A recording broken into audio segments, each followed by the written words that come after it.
Ren Amari adalah penemu sebuah software bernama Otherlife. Software Otherlife itu bentuknya hanya setetes cairan. Yap, dengan diteteskan ke mata seseorang, maka orang tersebut dapat merasakan alam mimpi menjadi seperti kenyataan. Contohnya mimpi berenang di laut atau bermain ski di gunung, semua akan terasa asli. Tapi sayang, teknologi Otherlife sampai sekarang masih belum sempurna. Sebenarnya alasan Ren melakukan semua penelitian ini adalah untuk menyadarkan adiknya yang koma. Adik Ren koma akibat tenggelam saat dulu mereka berdua menyelam di laut. Sam berharap dengan cara mengganti memori tenggelam berubah menjadi memori selamat, adiknya bisa bangun dari koma. Namun meski telah melakukan banyak penelitian, adik Ren masih belum juga sadar. Suatu hari di kantor, Ren melakukan uji coba formula Otherlife baru bersama salah satu rekannya bernama Byron. Awalnya uji coba berjalan lancar. Ren bisa menikmati bermain ski berhari-hari dalam dunia mimpi, padahal aslinya di dunia nyata cuma beberapa detik aja. Hingga tiba-tiba softwarenya error.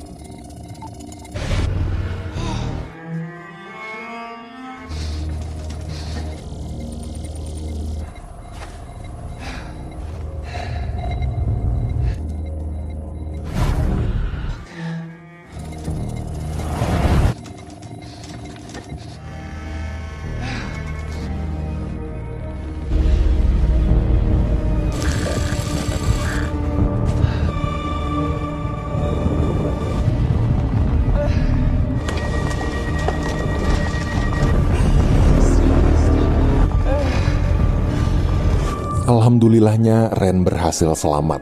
Ren lalu menyuruh Byron membuat laporan kerusakan tadi, sementara dia akan pergi menemui rekannya bernama Sam yang sedang mempromosikan program Otherlife ke para investor. Di sana Sam menjelaskan bahwa Otherlife bukan hanya sekedar software untuk para kaum rebahan, namun juga bisa dimanfaatkan demi keperluan rehabilitasi, pelatihan, terapi, atau keperluan penting lain. Sam di situ menjanjikan dalam waktu 6 hari ke depan, software Otherlife ini siap dipublikasikan. Mendengar ucapan Sam barusan, Ren bingung. Selesai presentasi, Ren memberitahu kalau Otherlife masih belum siap dan sering error. Ia meminta waktu beberapa minggu lagi untuk memperbaiki semua sistem agar lebih aman. Tapi Sam menolak karena jadwal peresmian Otherlife sudah tak bisa dibatalkan. Dia terlanjur berjanji pada semua investor serta menteri sosial yang juga ikut berinvestasi. Jawaban Sam barusan membuat Ren marah. Kenapa Sam cuma memikirkan soal uang aja? Padahal jika software ini sampai gagal setelah dirilis, maka bisa membahayakan nyawa banyak orang. Sambil kesal, Ren pergi dari sana. Malam hari di ruang lab, Ren berhasil memperbaiki bagian error tadi. Gara-gara dikejar deadline, Ren nekat menguji coba ke dirinya sendiri saat itu juga. Ketika diuji, ternyata software Otherlife mengalami kemajuan di mana sebelumnya setetes cairan bisa sama seperti 6 hari di alam mimpi, kini setetes cairan bisa mencapai 20 hari. Tak lama kemudian, Denny datang. Denny adalah pacar Ren yang juga bekerja di kantor ini. Ia ke sana untuk memberikan laporan penelitian. Denny lalu mengajak Ren makan bersama, namun karena sedang sibuk memperbaiki formula Otherlife demi kesembuhan adiknya, Ren pun menolak. Ren sebenarnya merasa tak enak dengan Denny. Meski mereka pacaran, Ren sangat jarang meluangkan waktu berduaan. Ia cuma fokus memikirkan adiknya. Selesai memperbaiki beberapa bagian error, Ren bergegas pergi ke rumah sakit untuk menguji coba pada adiknya. Dan ketika dicoba, mata adiknya berkedip. Melihat reaksi barusan, Ren begitu senang. Ia kemudian pulang ke apartemen lalu kembali menyempurnakan formula tersebut. Di tengah pekerjaan, mendadak dia dapat pesan dari rumah sakit. Pesan itu berisi tentang ayah Ren yang meminta pihak rumah sakit untuk melepas alat bantu medis adiknya. Adik Ren sampai sekarang masih bisa hidup karena jantungnya dipasangkan alat bantu medis. Bila alat dilepas, maka adik Ren pasti meninggal. Keesokan harinya, sambil menahan emosi, Ren pergi ke kampus tempat ayahnya mengajar. Ayah Ren adalah dosen di kampus tersebut, dan sebenarnya software Otherlife ini merupakan hasil penelitian dari ayah Ren sendiri. Dulu sang ayah menghentikan penelitian Other Life karena bisa membahayakan sistem syaraf manusia. Ren di situ menceritakan bahwa semalam saat dia menguji coba softwarenya, mata adiknya berhasil berkedip. Ren juga bilang kalau penelitian software Other Life sebentar lagi akan sempurna. Ia yakin adiknya pasti bangun dari koma. Meski telah menjelaskan panjang lebar, sang ayah tetap terpaksa harus melepaskan alat medis rumah sakit akibat sudah tak sanggup lagi menanggung biaya pengobatan adik Ren. Mendengar keputusan tersebut, Ren begitu kecewa. Hubungan Ren dan ayahnya memang renggang semenjak adiknya koma, kemudian Ren mulai terobsesi pada software Other Life. Di satu sisi, sang ayah merasa apa yang dilakukan Ren sia-sia, sedangkan di sisi lain, Ren menganggap ayahnya sudah tak peduli lagi pada kesembuhan adiknya. Siang hari di kantor, Sam memberitahu kalau dia kemarin telah membuat kesepakatan dengan Menteri Sosial. Menteri Sosial setuju membiayai seluruh penelitian mereka asalkan Sam mau membuat formula baru di mana mereka akan memasukkan sistem penjara ke software Other Life. Jadi nanti para narapidana yang divonis penjara bisa langsung dihukum di tempat persidangan saat itu juga. Nggak perlu buang-buang waktu ngejagain narapidana di penjara bertahun-tahun, nggak perlu ngasih makan mereka bertahun-tahun, dan nggak perlu nambah ruang penjara yang udah kepenuhan. Mereka cukup di penjara di alam mimpi aja. Hanya dengan meneteskan satu cairan, maka 1 menit di dunia nyata sama rasanya seperti 1 tahun di dunia mimpi. Tapi sayang, Ren menolak. Ia tak peduli seberapa besar penawaran uang investasi dari kementerian, yang dia pedulikan cuma bagaimana caranya agar Other Life bisa sempurna dan tak membahayakan otak manusia. Ren kemudian pergi ke apartemen Denny. Di sana dia menawarkan sang kekasih untuk mencoba Other Life.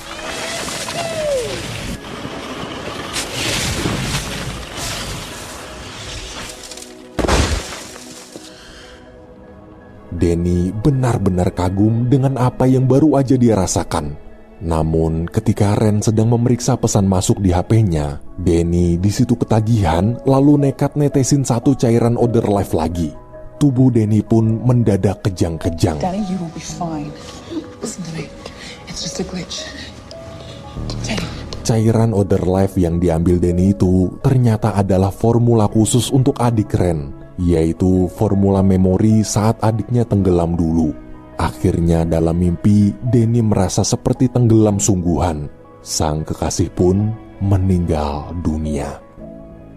Ren langsung dibawa ke kantor polisi. Tak lama kemudian, Sam, Menteri Sosial, serta beberapa anggota pemerintahan datang. Mereka ke sana untuk menawarkan kesepakatan. Polisi tak akan menangkap Ren asalkan dia mau menjadi kelinci percobaan dalam formula penjara Other Life. Bila Ren memilih di penjara bertahun-tahun di dunia nyata, maka nasib adiknya di rumah sakit akan terbengkalai. Mau tak mau, Ren memutuskan mencoba penjara mimpi Other Life. Di kantor, sebelum cairan diteteskan, Ren meminta Byron agar membangunkannya jika nanti terjadi hal buruk.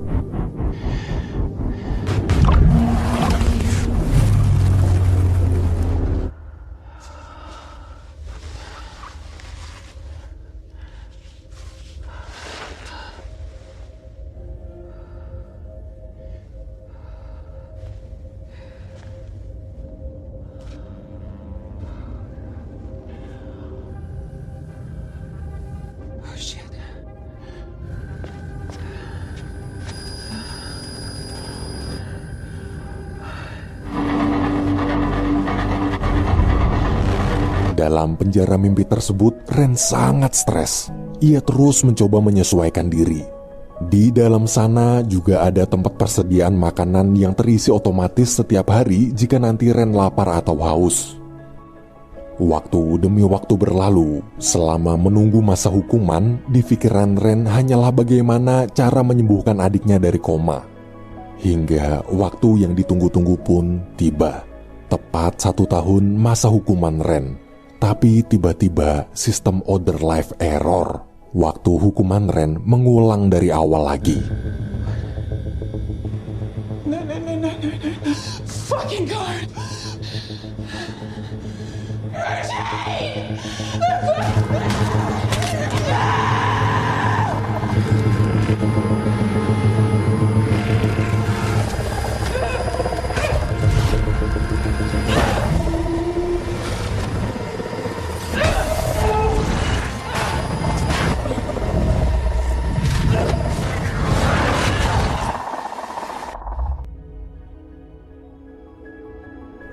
Di tengah keputusasaan, Ren merasakan hembusan angin dari tempat persediaan makanan. Saat diperiksa, Ren menemukan jalan keluar dan betapa kagetnya dia karena ternyata selama ini dia bukan di penjara dalam sistem Other Life, tapi dalam suatu ruangan buatan lain. Ren tak menyangka Sam telah menipunya. Ia lalu segera lari ke kantor polisi untuk melaporkan apa yang terjadi. Anehnya, ketika diperiksa polisi, ruang penjara buatan itu hilang. Saat pulang, penjaga di sana memberitahu kalau apartemen Ren sekarang ditempati orang lain gara-gara Ren sudah setahun tak membayar uang sewa. Ren semakin bingung. Tak lama kemudian, Sam bersama salah satu anak buahnya datang. Ren yang merasa terancam pun langsung pergi. Ia pergi ke rumah salah satu teman kantornya bernama Cass. Melihat kedatangan Ren, Cass kaget. Dia mengira Ren sudah meninggal. Ren di situ menceritakan soal Danny yang meninggal akibat mencoba formula Other Life. Cass terlihat bingung, padahal selama ini Danny masih hidup. Ternyata Sam sengaja menjebak Ren agar mau menjadi kelinci percobaan penjara virtual buatannya. Cass lalu pergi menjemput Danny. Malamnya, Cass dan Danny menjelaskan kalau semenjak Ren menghilang selama setahun, Sam telah mengambil alih perusahaan. Software Other Life kini dijual bebas ke semua orang meskipun masih sering error. Mengetahui kabar tersebut, Ren memohon bantuan mereka berdua mengambil hasil penelitian Other Life di kantor Sam. Ren mengatakan bahwa dia tak peduli dengan perusahaan Other Life. Yang dia pedulikan hanyalah data formula untuk menyembuhkan adiknya. Mendengar itu, Cass dan Danny pun memutuskan membantu. Ketika sampai di sana, Ren bersama Danny masuk ke dalam mencari data formula sedangkan Cass berjaga di luar. Once you were gone, Sam put me to work locations for Other Life you must have been withholding. Get to his office and find out. His passwords are super obvious. Wait a second.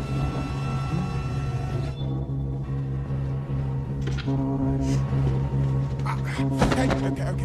Hey Sam. What's going on? It's okay. It's okay, we're in. Message still. No.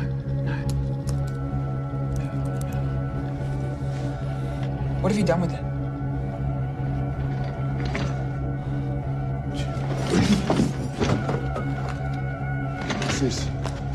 This is why you locked me up. Setelah berhasil mengambil data tersebut, mereka bertiga ketahuan penjaga. Cass di situ tertangkap, beruntung Danny dan Ren lolos. Mereka kemudian pergi ke rumah ayah Ren karena peralatan penelitian di sana lebih lengkap. Semalaman, Ren terus berusaha menyempurnakan formula demi menyelamatkan adiknya. Esok hari saat ayah Ren pulang, dia begitu senang melihat putri yang tak ada kabar selama 1 tahun itu muncul di hadapannya. Meski terlihat cuek, namun jauh di lubuk hati sebenarnya dia sangat menyayangi Ren. Ren mengatakan bahwa dia telah berhasil menyempurnakan formula Other Life. Ia yakin dengan formula ini adiknya pasti akan bangun dari koma. Ia kemudian pergi ke rumah sakit untuk memberikan formula tersebut pada adiknya.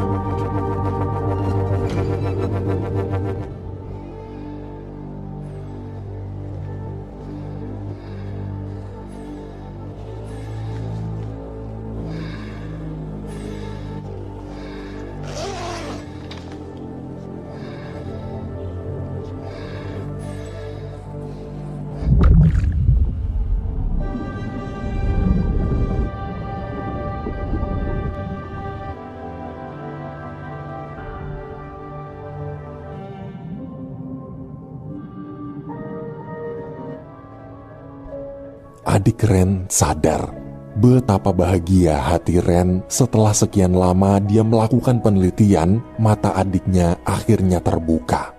Tapi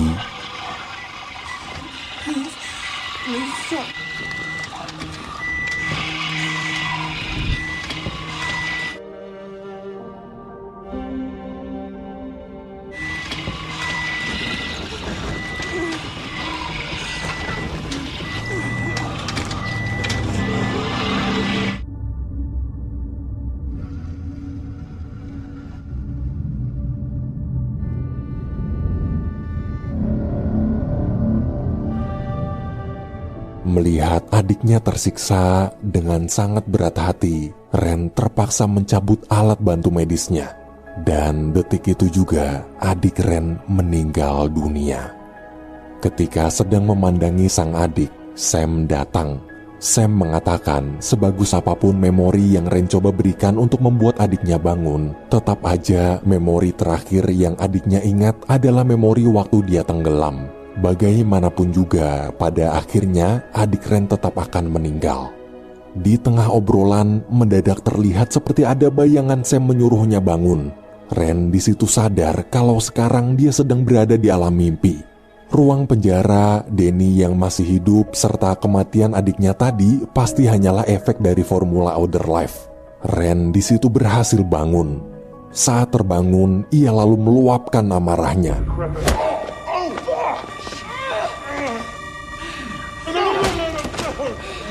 Setelah puas meluapkan amarahnya, Ren mulai merenungkan semua kejadian dalam mimpi tadi. Ia sadar apa yang dilakukannya selama ini salah. Ren pun memutuskan untuk menghentikan penelitian software Outer Life. Saat memberitahu keputusannya itu, Sam kaget. Ia kecewa kenapa Ren berhenti padahal tinggal selangkah lagi software Outer Life selesai. Tanpa mengatakan sepatah kata pun, Ren pergi dari sana. Semenjak kejadian di dunia mimpi, kini Ren mulai mencoba mengikhlaskan adiknya. Ia sadar ambisi menyadarkan adiknya dari koma justru hanya membuat sang adik semakin menderita. Ren lalu memberitahu ayahnya bahwa dia setuju melepaskan alat bantu medis adiknya. Esok hari, waktu sedang bersiap ke rumah sakit, Ren dapat telepon dari Sam. Di telepon itu, Sam memintanya ke kantor melihat formula Outer Life untuk terakhir kalinya. Karena terus-menerus dibujuk, Ren pun bersedia datang. Di sana, Sam memberitahu kalau dari data pengamatan sewaktu Ren berada di penjara dalam mimpi, Ren tak sengaja masuk ke dalam pikiran alam bawah sadarnya sendiri sehingga dia bisa keluar dari penjara tersebut. Sam meminta sekali lagi aja Ren masuk ke penjara itu untuk membuktikan apakah teorinya benar. Mendengar permintaan Sam, Ren menolak sambil menegaskan bahwa dia sudah tak mau melanjutkan penelitian berbahaya ini lagi. Di tengah perdebatan, Sam menjambak Ren lalu meneteskan cairan Outer Life ke matanya. Relax. It's okay. Fire it! Hook it up! No.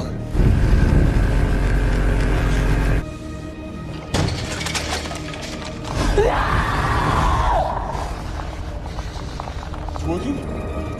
It's alive? It's just code. It's just code. It's before you can do it again. You've done this. Beruntung karena sudah berkali-kali keluar masuk alam mimpi, Ren jadi bisa mengontrol diri dan keluar dari penjara mimpi itu. Saat sadar, Ren marah lalu langsung meneteskan balik cairan Outer Life ke mata Sam.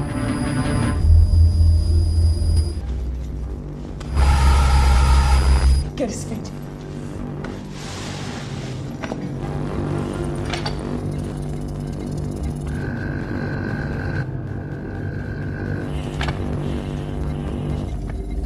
Ren, that's 6 months. What are we waiting for?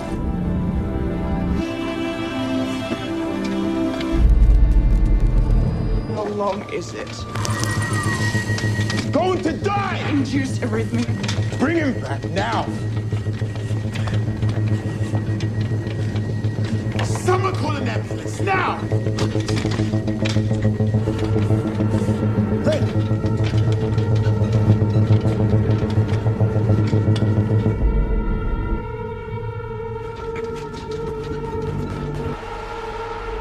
Berkat suntikan penawar, Sam pun kembali ke dunia nyata.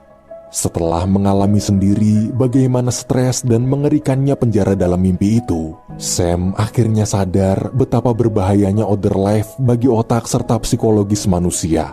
Ia lalu memutuskan menghentikan seluruh penelitian Outer Life. Keesokan harinya, terlihat Ren bersama sang ayah sedang berada di rumah sakit. Berada di depan kasur kosong yang selalu ditempati adik Ren. Mereka berdua saling menguatkan satu sama lain untuk merelakan kepergian anak dan adik yang sangat mereka sayangi.